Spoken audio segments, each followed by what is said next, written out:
Yin Yoga and Fascia. How recovery really happens and how it happens in the surrender. The yin, not the yang. What if the answer to your healing lies in doing less, not more? You're listening to Anatomy for Life with Crystal and Nicole, where we discuss the anatomy behind the most popular physical and spiritual practices so you can get the most out of these modalities on your healing journey. Welcome back. We're so glad that you could join us. I'm Nicole. And I'm Crystal. And we have an amazing guest today, Abigail. Hello. Welcome, Abigail. Thank you. So good to be here. Crystal's going to do a little introduction so that our audience can get to know you and love you as much as we do. We're so excited for Abigail. Actually, we're going to tune in real quick first. Yeah. And then I'm going to tell you all the amazing things about Abigail. So if you're driving, keep your eyes open. If you're in a place, close your eyes. Turn your palms up. And just take a deep breath through your nose. Notice the quality of that breath. Exhale through your mouth. And then take 3 breaths through your nose, allowing for more space on each cycle.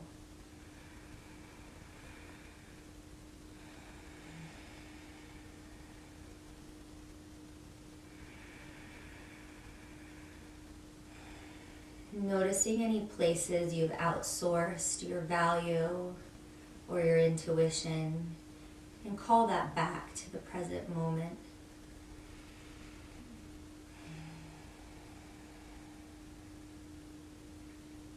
I am whole. I am complete. When you feel this in your heart space, blink your eyes open.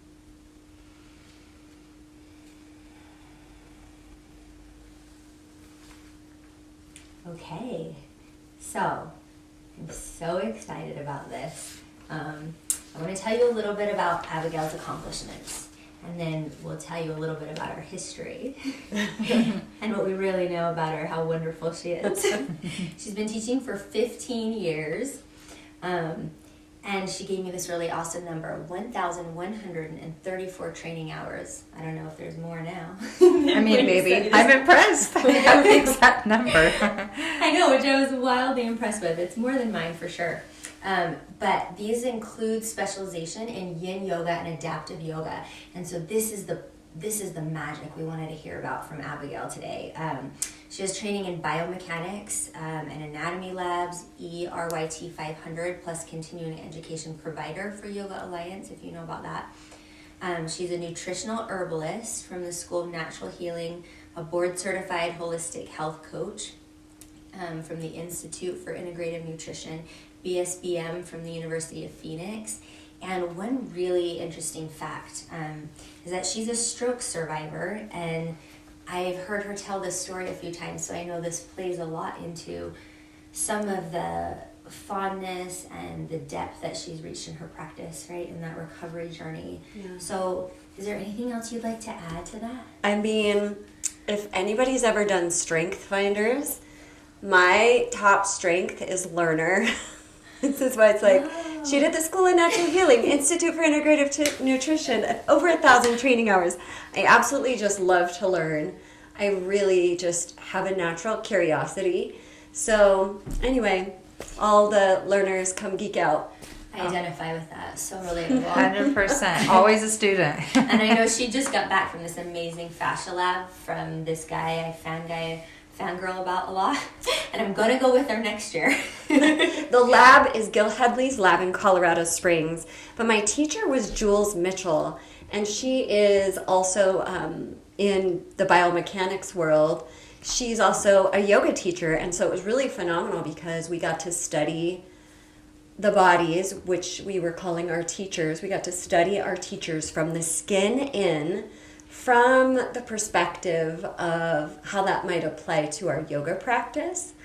Super phenomenal experience, and really, as you know, because I know you've done dissection labs, it can be quite an intense or emotional experience, and it helps you really know something on a deeper level. Like, studying anatomy, looking at pictures is one thing, very 2D. But if you can get your hands in a body where the mystery and the magic is, that 3D space, I mean, it just uncovers something inside you that just helps you understand more viscerally about the body. Wow. That's amazing. I know, I got chills. That's so beautiful. And you want to know what? I'm so glad you spoke to that, Abigail, because when I experienced a lot of cadaver dissection, it was a lot of in my earlier pre-med days, and I did not have the respect or wisdom to flavor it like that, like you just did.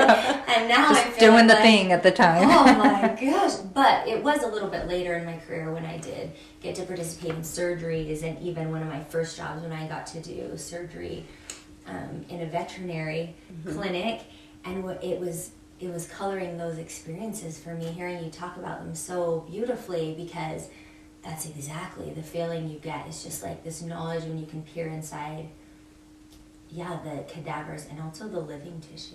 Yeah. Oh my gosh, that's so cool.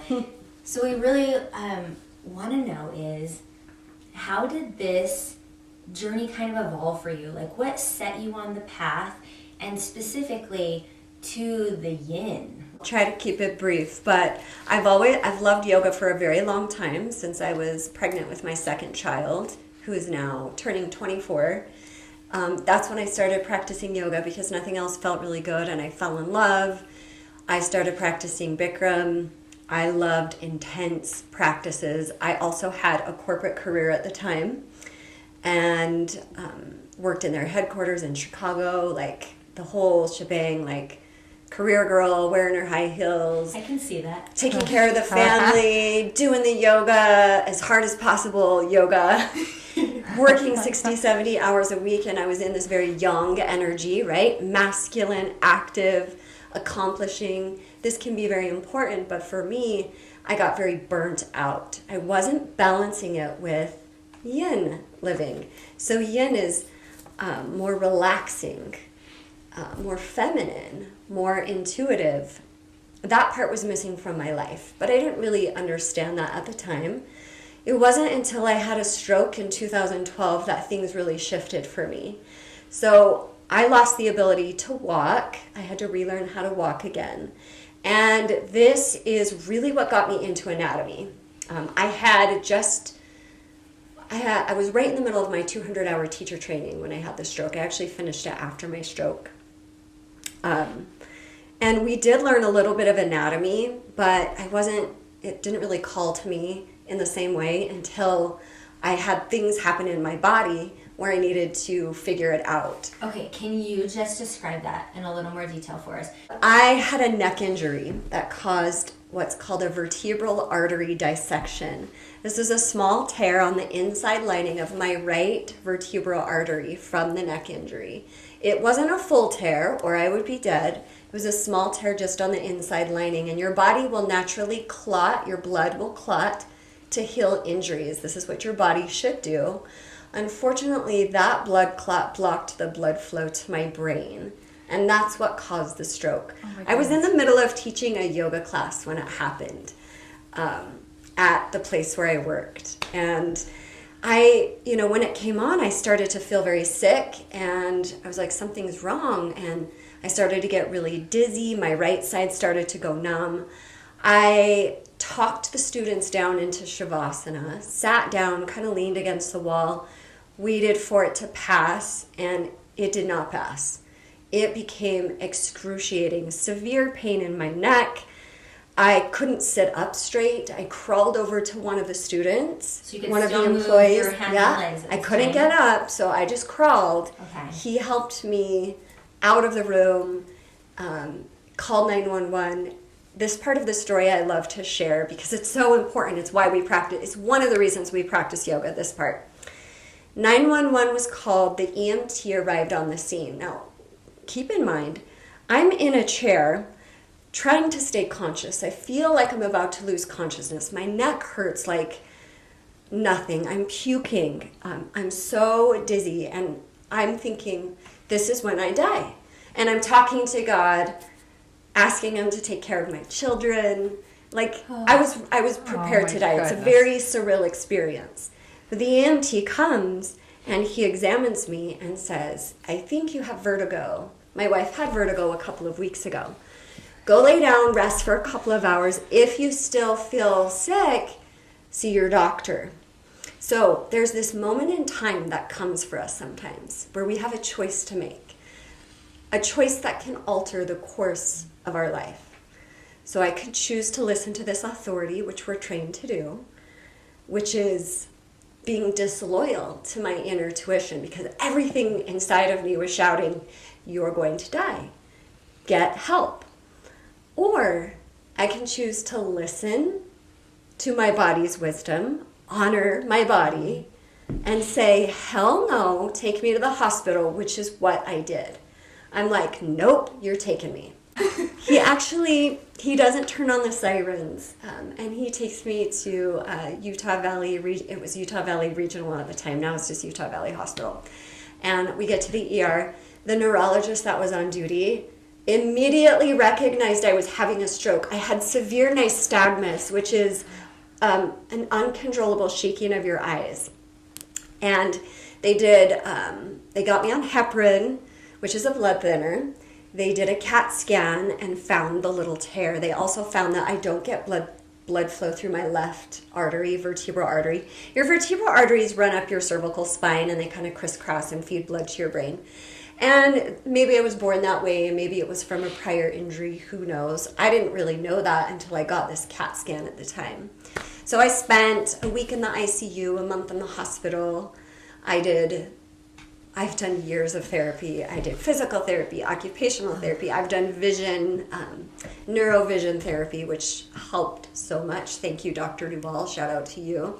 Good plug. I remember when you were doing that. He's so awesome. It just, like, that transformed my depth perception, my peripheral vision. Like, things got a lot better after that. So the point of all of that is, I lost the ability to walk. I was sent home from the hospital with a walker. I used that for a few months. I worked really hard in my therapy to regain my ability to walk. But even after I stopped using the walker, I still had a very ataxic gait, which just means super uncoordinated. I was all over the place. Walking in the dark was a nightmare.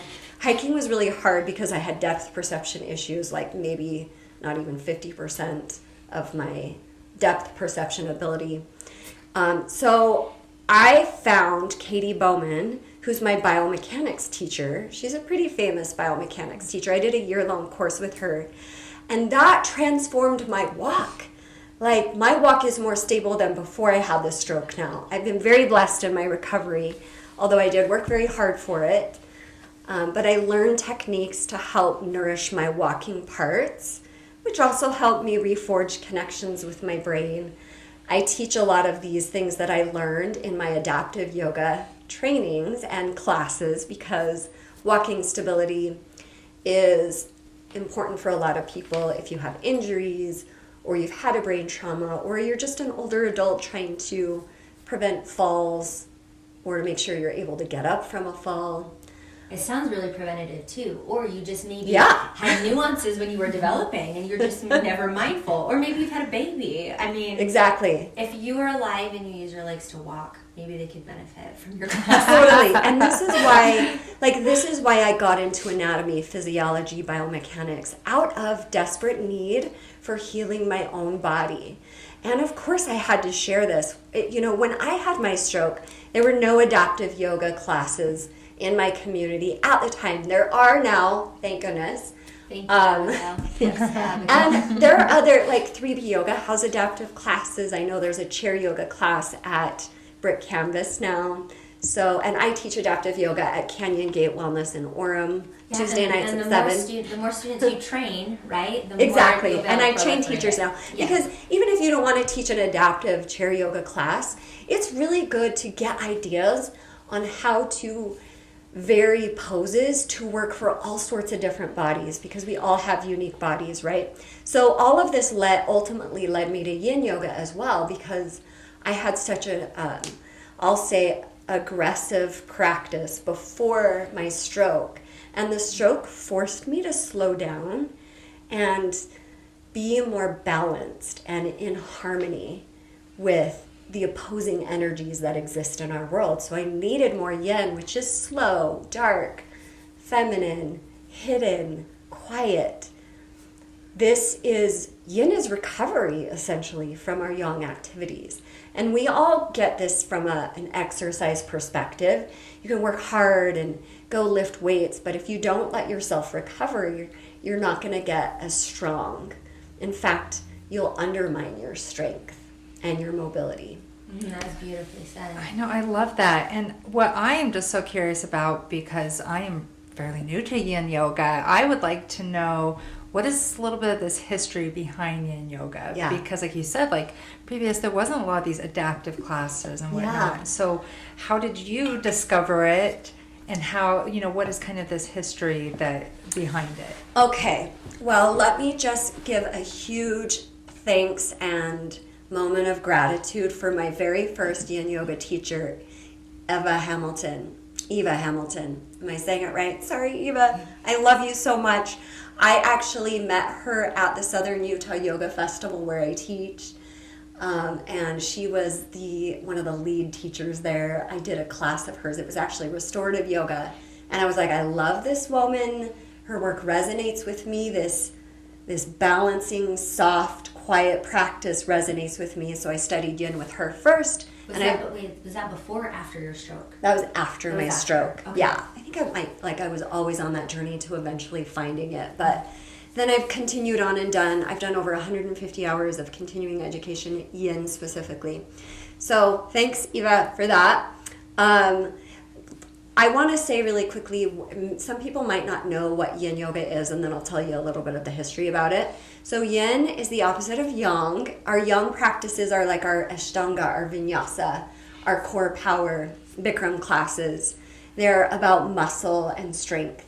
Yin Yoga is passive static stretching, essentially, where you hold the pose for 2 to 5 minutes, sometimes more, depending on the situation.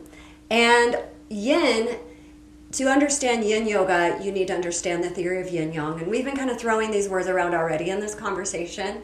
So in Chinese medicine, specifically Taoism, which is intermingled with Chinese medicine, there is this theory of yin and yang and these opposing qualities. We've already said some of them. So, I mean, let's name some. The yang. aggressive versus the rajas versus the tapas. So yes. Some of the yang, right, would be it's actually a very interesting creator energy. Yeah. Right? It calls things down from the spirit into the real world. Maybe we should talk about some of the positive aspects of it, because it gets a bad rap because we live in it too much, I think, especially in this world.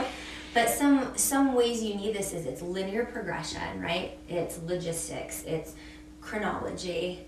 It's definitely a lot of building things up and also building things together, and it's initiatory, right? It's initiatory energy. And so if we want to talk about the opposite of that, maybe in Yin, and you can add to this or disagree or say it the way you've kind of experienced it, but the Yin can also be described as the pause in between. And I've been participating in a meditation for powering up the void and the pause in between, and that gives the Yang more meaning, intention, feeling, and power. And so without the spaces, right, in between our realities, or the pause, or the planning, or the intention in between the yang activities, there is no contrast. So it's equally as important, but yeah, the way you described it initially, I think, is a great way to wrap your brain about it. The aggressive versus the rest, the act versus the restore, but in, an etheric essence. Yeah, all of that. Very much. Because it's a receiving energy. Yes, the for push sure. and the receive. Mm-hmm. And the void and the receiving, as if it were making room and calling in the yang too. So there's this fun play. Oh, I love it. And that's what it is. It's a play, right? Everybody has seen the yin yang symbol. And the white side is the yang side, which is the sunny side of a hill. The dark side is the yin side, which is the shady side of a hill. And then there's these 2 dots in the middle of each. There's a yin dot inside the yang. What is that thing called? That shape. Yin-yang? No, it's like a crescent. Well, Anyway, yeah. and then there's a yang circle inside the yin side, and so it's always an interplay, and that's why it's a circle too. And in Taoism, it's not about yang is better or yin is better. No, it's about harmony and balance between these two opposing energy. Also allowing cycles. There's a time, we're in winter right now, a very yin cycle for the year. She pulls her energy inwards into the earth. Whereas summer is very young, it's very hot. The earth is in full bloom. We need these cycles to be healthy and balanced. If you have too much yin, you stagnate. You don't get anywhere in life. If you have too much yang, you burn yourself right out, like I did before I had my stroke. And that's where we spend a lot of energy. So yeah, I love that you pointed out, like, one is not better than the other. We just need more balance. And I think in our culture especially, we need that balance of more yin practices. There's yang classes everywhere you go, everywhere in the country. So Yin Yoga has such a fascinating history. You guys want to hear it? Yes. Yes. It's actually relatively new. So I'm going to take you back to Paul Grilly, which is who my Yin Yoga training lineage is through. I studied with Paul's one of his lead trainers. Her name is Jofi. She's my current mentor in Yin Yoga. So Paul Grilly learned what's called Taoist yoga from a man named Polly Zink. Polly Zink is not a yoga teacher. He was a kung fu master, essentially. He was even on national TV in the late 80s doing all these really extreme poses with like super extreme ranges of motion. And Paul Grilly first came to know Polly Zink through watching him on TV and found him, looked him up, and was able to set up private sessions with him. So he traveled to Montana to work with Polly Zink in his garage, where they would do these very animal-like yang movements, and then they would get down to the floor and hold the poses for a long time. So he learned what's called Taoist yoga from Polly Zink. They studied together for a year, and then they haven't ever seen each other again, and they're not really connected anymore. Paul Grilly took that Taoist yoga back to California, where, the very first yoga studio to open up in the West is called Yoga Works out of Santa Monica. And it was Chuck and Marty who owned the studio. Chuck was from an Ashtanga lineage. I think Marty was from the Iyengar lineage. And so if you know Iyengar, it's very alignment-based. You hold the poses longer. Anyway, a lot of the popular yoga journal teachers came from this studio. I was going to say, that was one of my first teachers and mentors, was one of their students. Okay, the cool. Cahills. Okay. And it was that's actually where a lot of my cueing even today, and alignment cueing versus aesthetic cueing still come from that lineage. Fascinating. It survived the times, and it is good stuff. Yeah. So Paul really was working at Yoga Works. So was this woman named Sarah Powers. You may have heard of her. She's a super famous yoga journal teacher. And she started doing Taoist yoga with Paul Grilly. But she loved the yin part of it, where you just kind of got down on the floor and held the poses for a long time. So she actually, first Paul and Sarah were doing some teacher trainings together called Yin Yang Training, because they were training, both sides rather than calling it Taoist yoga. But Sarah Powers eventually dropped the yang part of it, and she's the one who coined the term Yin Yoga. Oh, I didn't and know because that. she is such a famous teacher, she made it more popular. She really popularized Yin Yoga. So we can thank Sarah Powers for that. Thank you, Sarah. Yes. So, but Paul Grilly still teaches Yin Yoga today. Actually, I don't know that they do Yin teacher trainings anymore. Their lead trainers handle it all at this point. Paul Grilly also studied anatomy from a doctor out of UCLA. And he studied energetics with Dr. Hiroshi Moriyama. That's the person he considers one of his main teachers. So that's where he learned chakra systems from. The meridian systems, which is Chinese medicine. So if you've ever taken one of my Yin Yoga classes, I love to share the aspect of Chinese medicine. I actually thought the meridians were a big part of it, and so is Yes. that just something you've created from scratch in your No. Yin Yoga training? Mm-mm. Okay, because No. the first Yin Yoga training I ever took did not speak to the meridians. Oh, wow. Is that interesting? It is. And it was from the 80s, but it was the whole lineage about 75 degrees in a room, hold a pose for 3 to 15 minutes, and it followed the poses and the sequencing, which we know what's happening, but I didn't get the literature on the meridians. I actually encountered that with you, so I was wondering, because, and we'll plug a lot of Abigail's stuff at the end that you're going to want to know about her. There's an open invitation for her to come back and talk about all the categories she participates in, like the Eastern medicine, like the herbs, like the plants, like the Ayurveda. So there's my little shameless plug for you. But this is why I thought that you had maybe taken several of your practices and put them in your Yin Yoga training, which is one of the best I'd ever seen. I love to do that because that's what progression in life is. Mm-hmm. It's good to honor the traditions of things, but we don't do things the same forever. That's stagnation. That's too much yin, right? Human evolution requires progression, and so things do evolve over time. And I hope I'm not opening up a can of worms, but because of appropriation and all of that. But I think change is a normal part of the human experience. Sometimes changes are good, maybe sometimes not so good. All along the way, I do believe it's important to honor our teachers that came before us and the history and the lineage, but things do evolve and change. That said, Meridian Yin is not new to me. I learned and studied Chinese medicine with Dr. Chui Ta through my Yin Yoga training with Joe Fee. Okay. He's a Chinese medicine doctor out of Singapore. So I got to learn acupressure, I got to learn about the Chinese elements, the meridians, and I train this in my Yin Yoga teacher trainings because when you do a Yin pose, when you do any movement, you're having an effect on your meridians. A meridian, by the way, is an energy pathway in the body through which qi flows. Qi is your vital life essence, essentially. It's very similar to prana on the yoga side. So in Chinese medicine, when disease happens, the belief is that qi is stagnating somewhere. So we get into the yin pose to affect the qi flow in the body. So I want to say it right. Yin Yoga, something unique about Yin Yoga is that we're specifically targeting our connective tissues. So fascia, tendon, ligament. And these tissues have less blood supply than our muscles. Our muscles are very young. So they need longer holds to rehydrate. But in Chinese medicine, qi is said to run through the water channels of the body.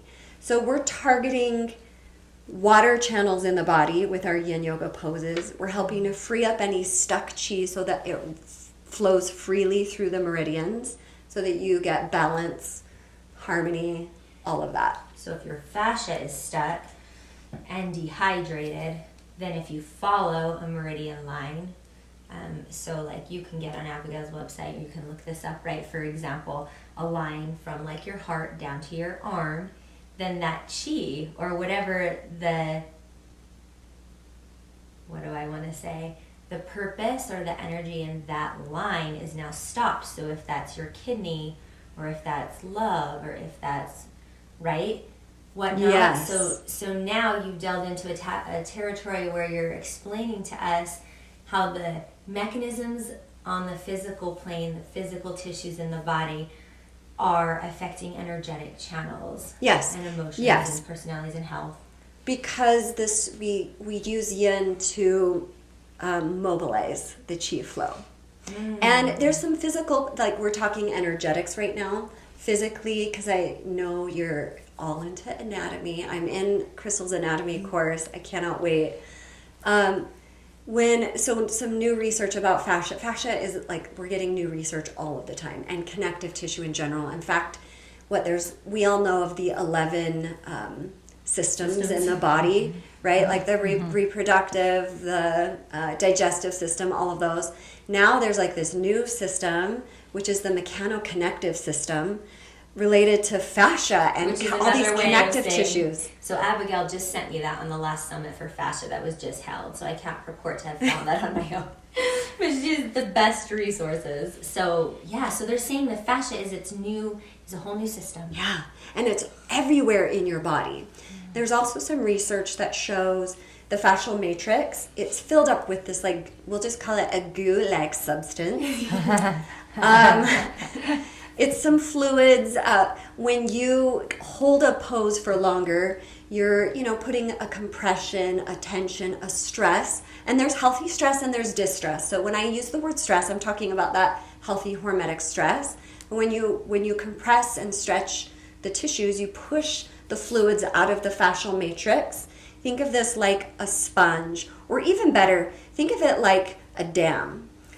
Getting into the yin pose is like damming up a place, a target area in the body.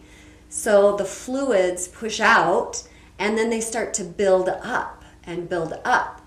When you release the pose, those fluids refill the matrix and even fill it up even more like a sponge. So you often get the benefits of additional rehydration with longer held stretches. Almost like a tourniquet effect. Kind of, yes. And it's interesting that you mentioned that, because it's like inception, because that is what the yin, or the rebound in the yin, is like the yin within the yin. Yes, practice. exactly. Will you talk about that? Yeah, because even in a yin practice, some poses are more yang, and we take this thing called a rebound, which is really a recovery.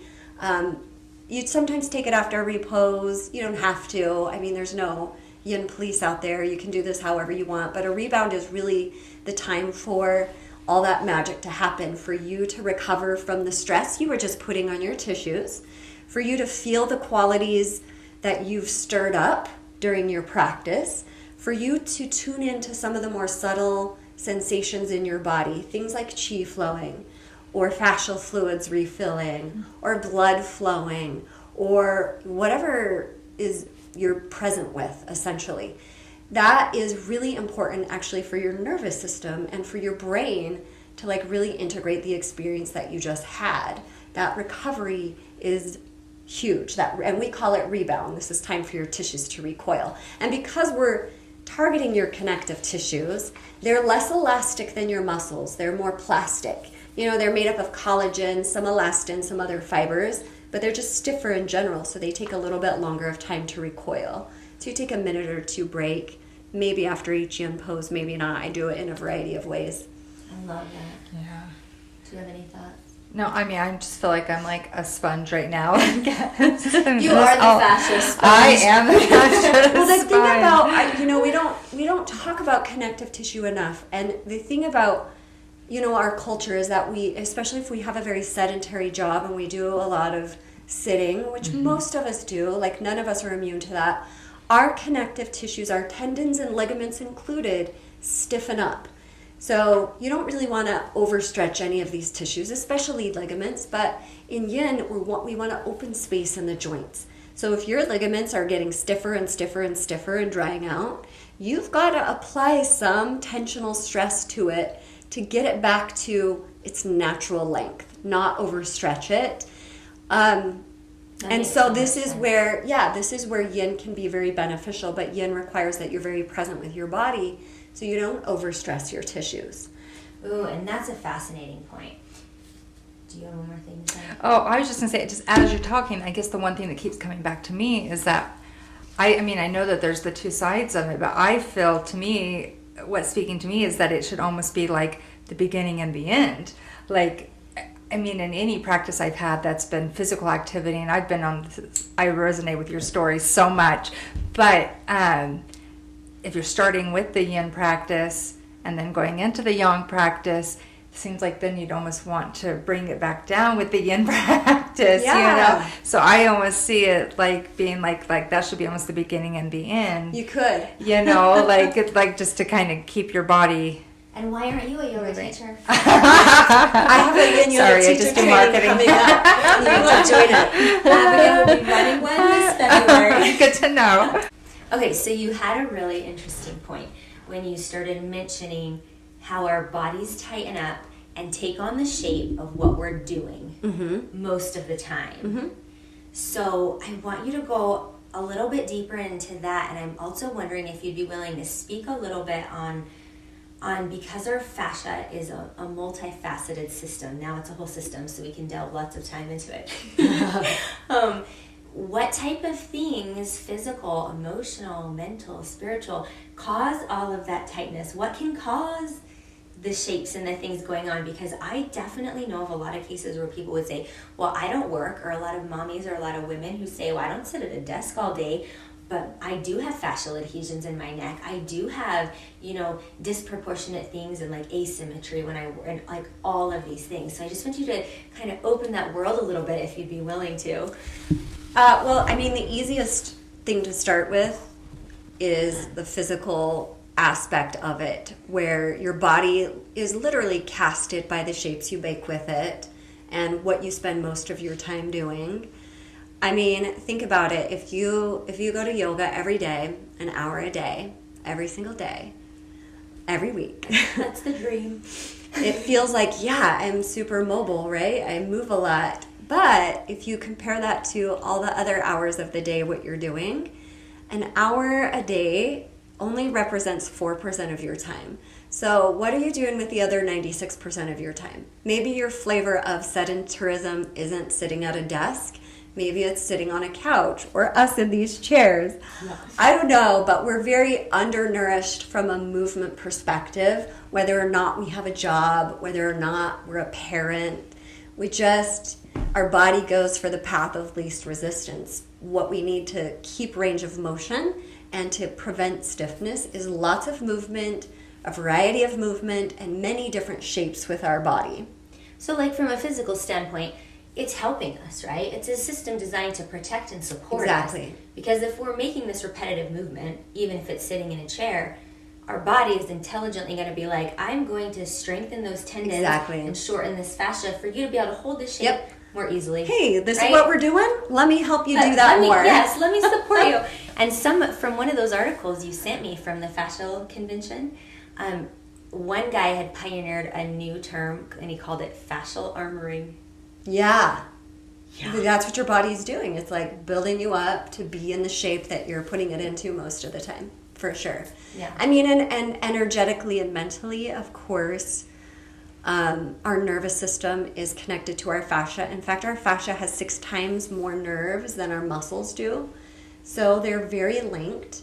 And if we're not moving emotions through our body, they're getting stuck in our nervous system, which means they're getting stuck in our fascia, which means things are stiffening up even more.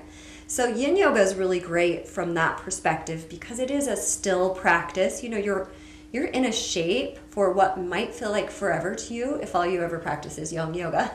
Sometimes that's actually the hardest part about Yin Yoga for people that are new to it, is like you're sitting in this shape for 5 minutes. You're like, when is this going to be done? And the mind goes crazy when the body becomes still. Things get stirred up. So it gives you this opportunity. Here's the benefit. Yeah. You get to practice that meditation. You get to practice letting your nervous system calm and release resistance to the stillness, to the sensation you're creating in your body. And I think it's also, if you've ever wanted to meditate and had a hard time, I think Yin Yoga is a nice bridge to meditation, because you are kind of like each Yin pose is a little mini meditation. And you're kind of stimulated physically a little bit, and too. Yeah, so it's exactly. Not so difficult. So it's not just like sitting, right? Yeah. I love that. Yeah. I hope that answers your question. It does. I just wanted people, and maybe if you're listening to this podcast, you back it up 30 seconds and you listen to Abigail say that again, because that was so beautifully said, how you're working through the structures that your fascia has built physically and with your nervous system and mentally through a practice like this. And so I think it's a little bit easier to understand how and why the benefits seemed pretty vast and sometimes unrelated. Like when I started my Yin Yoga practice, I was going through my divorce, and 2009 or 2010 is when I first encountered restorative yoga, and it was at 3B. And I think they offered it for a little while, and then they didn't for a while, but what they asked us to do was come, get into a pose, and stay there for 20 minutes. Yeah.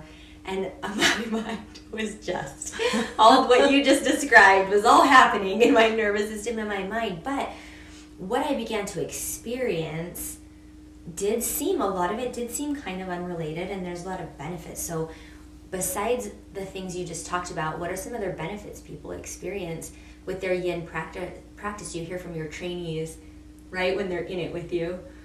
Oh my goodness, I hear so many things. I mean, sometimes it's like I'll hear people say things like I felt like so connected with myself, or I feel less pain. And I have one woman who's like, my hips are healing. We do a lot of hip stuff in Yin. So I get all sorts of comments from physical to emotional to mental. And I really think it depends on the person. Like, what is it that you need when you come into the practice? Occasionally I'll get a student who's maybe, I would say, hypermobile, and they don't really need to be physically stretching their body. In fact, maybe that would be more detrimental to them. And so for them, it becomes more of that mental yin, that meditative practice. And that's where they're gaining the benefit. Because yin is about lesser. So we don't want to, like, even if you're not, and even if you're really stiff and you want to stretch out a lot, you want to make sure you're not overdoing it. One benefit about Yin Yoga I want to mention briefly, because I do think it makes it unique compared to other styles of yoga, which are very alignment based. And there's a fun story about alignment yoga. But Yin is not so alignment based. Yeah, I was gonna say, circle back to some of this morphology and anatomical stuff that you're gonna love. Yeah, I geek out on it too. Yes. So I mean, in alignment gives you a structure to teach many people a pose and ways to cue things, and that's fine. But we also need to appreciate that everybody has a very unique body, specifically our bones. And bones are so cool because they don't grow in straight lines. So this is where it's like, okay, alignment should be, like, alignment is a general rule of thumb, right? You're working with your bones. Bones actually grow in a spiral. It's called torsion. And everybody's bones are shaped differently for many reasons. Your genetics obviously play a role. How you've loaded your body throughout your lifetime in your environment and in utero also plays a role. Yeah. So let me tell you what.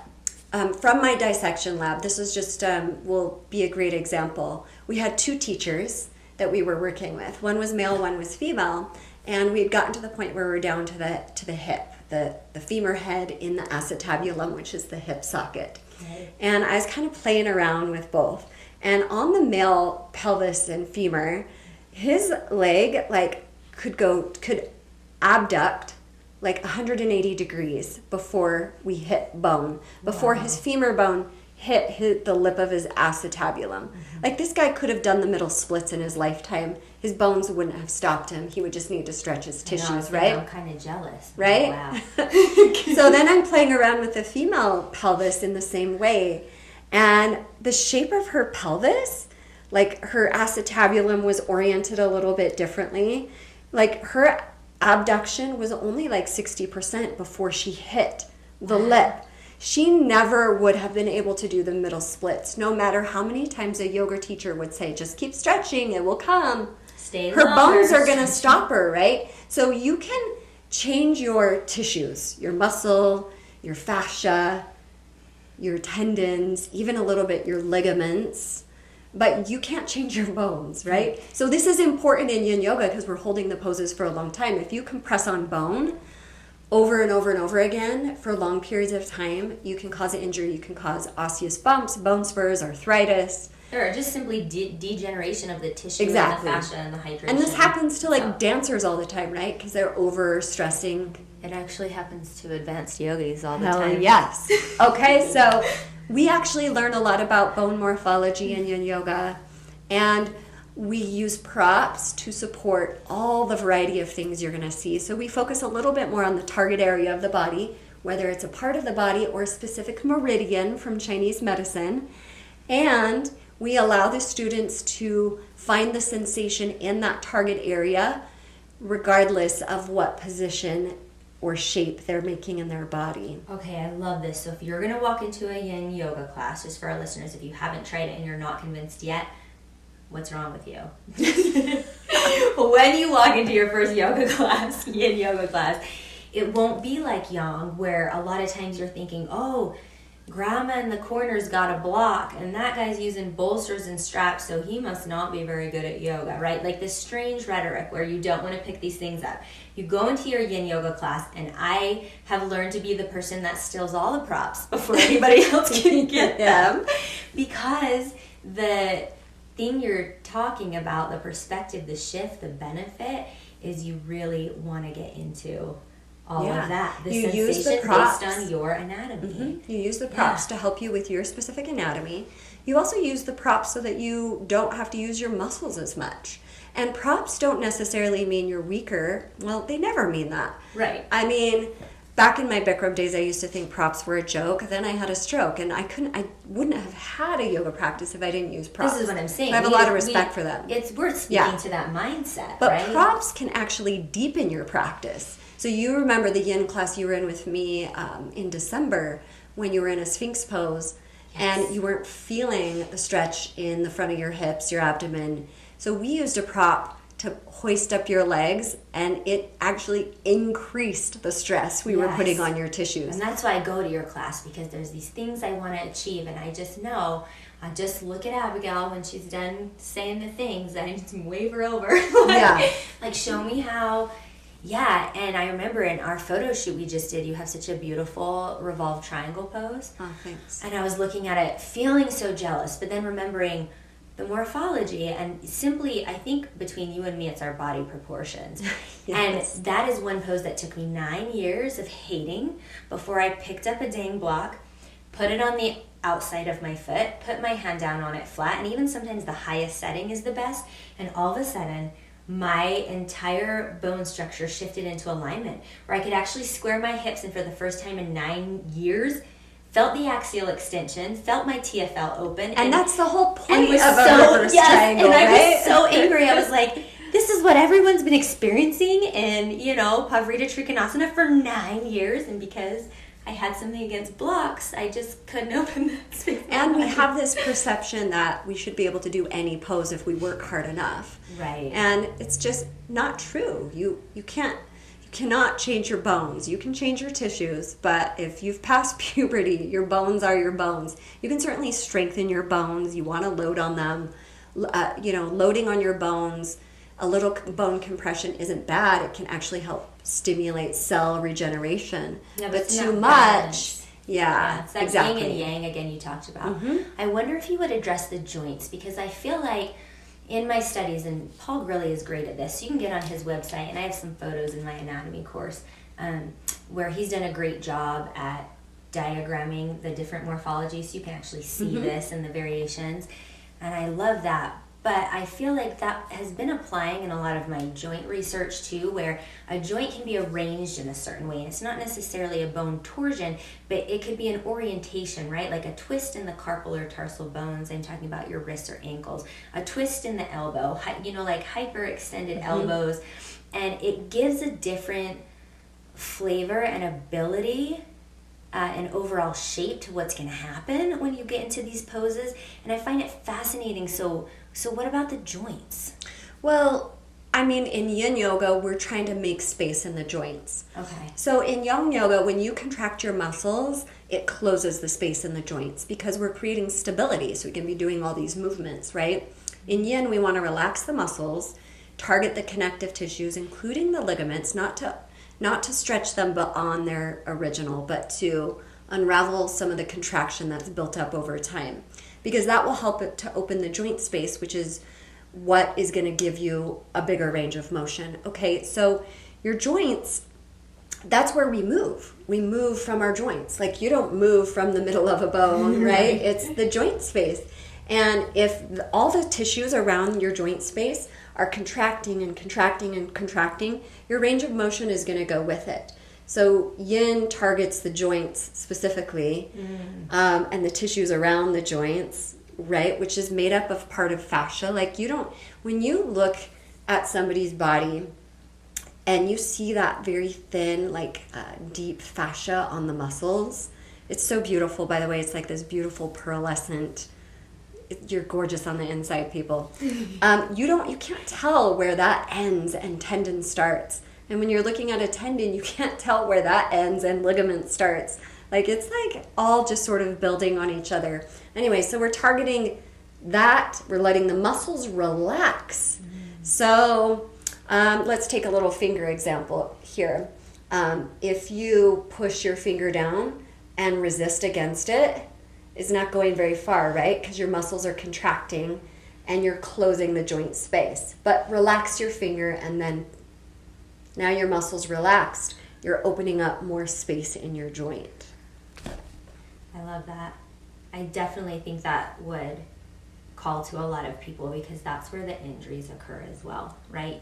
Because they're smaller bone, they're put together more intricately, and so when you're pushing and pulling and contracting in the bigger bones and bigger muscles, my old science teacher used to play this trick and say, he'd fill up a balloon and then he'd pop it, and he'd say, now where is the balloon going to pop? And we'd say, well, it just pops. And he would say, no, where? We're going to measure the tension surface. Where on the tension surface is the hole going to appear, right? Like if you watch a balloon pop in slow motion.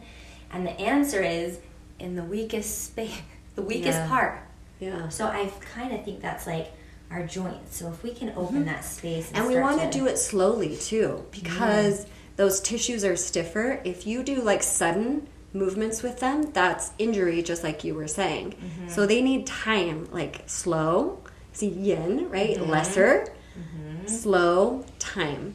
And that will help to open And it's a them. hard concept, because if you think you're doing nothing and you think you're doing less, then mentally you have to overcome this thought process of it's devaluing. There's no value here. Right. Nothing's being accomplished. That's why we're talking today. So Yes. you know when that's the benefit of holding and stillness and different shapes and all of that. We're convincing them. And then what would be a good prescribed, if someone's going to pick up a yin yoga practice to balance out their life? Should they go once a week, twice a week? What should they participate in? I mean, minimum once a week for sure. I teach Yin Yoga on Monday nights at 8 p.m. at Purify Wellness Center. I'm sure you can find other Yin classes out there. Oh, I do also teach Hot Yin on Sundays, rotating with other teachers at Freedom. Yeah, I never missed that one. I love the hot yin. So I would say just show up to a Yin class for sure. But a couple times a week. Yeah, I mean, I do a little bit of yin every day. I don't need a whole hour-long class either, often at the end of the day, or maybe the beginning of the day if I'm feeling really stiff. I'll just do 1 or 2 yin poses. Sometimes when I'm reading a book, I'll hoist my legs up on the wall into a wall dragonfly, and I'll read like that. So, you know, there are ways to integrate it into your lifestyle where you don't feel like you have to like set aside an entire hour on a drive to a studio. But that can be lovely too, especially if your yoga teacher is Yin Yoga trained specifically. They're gonna know things like about the Chinese meridians and elements. They're hopefully, especially if you've come through the Paul Grilly line, you're gonna understand things about anatomy and bone morphology, which, can I just say, there's a huge gap in that sort of training in yoga teacher trainings in the West. You know, I got a little bit of anatomy in my 200 hour, but we didn't talk about human variation. We didn't study human variation. We just studied, these are the muscles, these are the different types of contraction, you know, eccentric, concentric, all of that, isometric, you know, so you learn these basic concepts and those are great, but it didn't necessarily translate and apply well to a yoga class. I got 0 anatomy training in my 300 hour. So all of the study I've done, taken the courses on my own. You know, like I said, because I had that stroke, I wanted to learn that stuff, but I feel like teachers in general can benefit. You can benefit so much by learning about the body and biomechanics and anatomy and physiology and what this means for you as a teacher, what this means for the students that you work with. Yeah, and it maybe even be a little open-minded too, like you said. We always honor our lineage, and I love that. But also, when you learn something, you should integrate it and apply it. When you know better, you should do better. So even if sometimes when you learn some things about anatomy, if it contradicts, and you will hear contradictions. I just if is good, but Abigail said it. You will find some contraindications and contradictions. Then are you open-minded enough to evolve, right? And do this and speak this way. And that's one of the reasons I was like so excited for you to come and talk about this with you, because I think our journeys are so similar, and we didn't have the resources back then. And we didn't have someone holding our hand, and we just simply had tradition, which was good and saved our lives literally and metaphorically, right? But you've put in the work to figure some of these things out yourself, and then apply them into what you're training, right? Yeah. And so I am doing that as well, and I think we just are at a very interesting precipice where we can serve and where we're trying to fill these gaps. And I just love that. I love that you see the gap and your offerings fill that gap. So people shouldn't have to do what we did anymore, right? I hope not. And yoga's, and it's changed, and I think it's more accessible to more people. I do want to circle back a little bit, since you mentioned the fascia. Yes. Okay, so in the recovery, I'm just curious what percentage you think, like you went through the stroke, and a lot of students come to yoga for injury now because they know that yoga can help. What percentage is the fascia responsible for versus like the other stuff? So like if you're coming to yoga and you're like, I know it can help me because I just had shoulder surgery or whatnot, right? Wouldn't we say you need yin yoga, right? Wouldn't you say a lot of that is the fascia? And once we can open the space in the fascia and address that, the other things can have this space. Yeah. Well, because you came at it from the perspective of injury, not too long ago, a study came out showing that probably up to 80% of injuries are actually fascial injuries. Really? Not muscular injuries. So that's very interesting. And that's where Yin Yoga can help prevent injuries from happening in the first place, because you're opening the joint space. You're actually improving the range of motion. Then when you're in your yang class, you don't get sudden tears and things like that. I think Yin Yoga is also helping you build that mind-body connection so that you can pay attention to how your body is responding from doing whatever it's doing, and adjust as you need to, no matter what your teacher is cueing. And that translates over into your yang classes that can help prevent injury. Oh, I like that. I guess I would add, that is one of the unexpected benefits, now that I'm thinking about that, is the more fascial healing and awareness in things, the more I have like a fuller aspect of my body and where it is in space, like a more expanded vestibular experience. Like, so I'm not just feeling what's going on in my shoulder in my yang practice, but I can be aware Proprioception. Yes, your proprioception, because it's physical, right? Your fascia's open, the energy lines are flowing, the physical blood and neurology is connected, so you have more control, right, over your body as a whole. And you trust your body.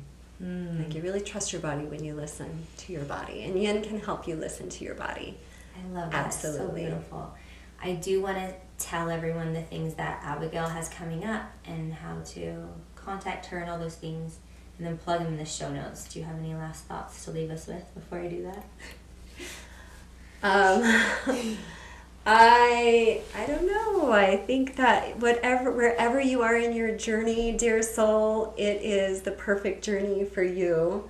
So move forward, follow the threads that are leading you forward in evolution and growth, whether that's to Yin Yoga or not. That's just what I wish for everybody. So thanks for having me here. Thanks for coming, and thanks for sharing your stories and just that wealth of knowledge. So Abigail does Yin Yoga trainings, we mentioned. So there's one starting this February at Purify. Then you have your 50-hour intensives, one's coming up in May, and these are all ongoing, right? So this, just really quickly, the Yin Yoga training coming up in February is a 32-hour. It's the last time I'm running it as a 32-hour program. just the program has evolved. There's so much for me to share. So after this February, it's a 50-hour. So if time is of the essence for you, consider the 32-hour. I like if you want to geek out on all things yin, come to the 50-hour. I'll wait till you're 100 hours. Okay, and those are ongoing. So you have your website, which is what? wellwithabigail.com. And you definitely want to subscribe there. You definitely want to get on her list because I get the most amazing recipes and themes of the month, and I can always keep in touch with what's going on with trainings. And for the season, you just give so much value. So you definitely want to subscribe. Thanks for sharing that. And then also there's the website, and then also your email, abigail@wellwithabigail.com, because you book private things. And I want to plug this one thing that you can't book her up too much for, because I do. You can book her as much as you want. Is on me and Meg's retreats, we always have her do tea ceremony. And that is such a beautiful offering. And I know you had mentioned in our notes that tea ceremony fits in that category of a yin offering. It's such a yin practice because you sit and you have all of these very carefully sequenced movements that help you brew the tea, and then you get to be with tea, and it's very meditative, contemplative practice. I actually do tea ceremony in my Yin Yoga trainings, which makes them very unique. This is tea ceremony built on ancient traditions. Tea originally hails from China, so it pairs well with that, traditional Chinese. In fact, I think tea was one of the first herbs in traditional Chinese medicine. So I love that link in with it, but tea ceremony is fun.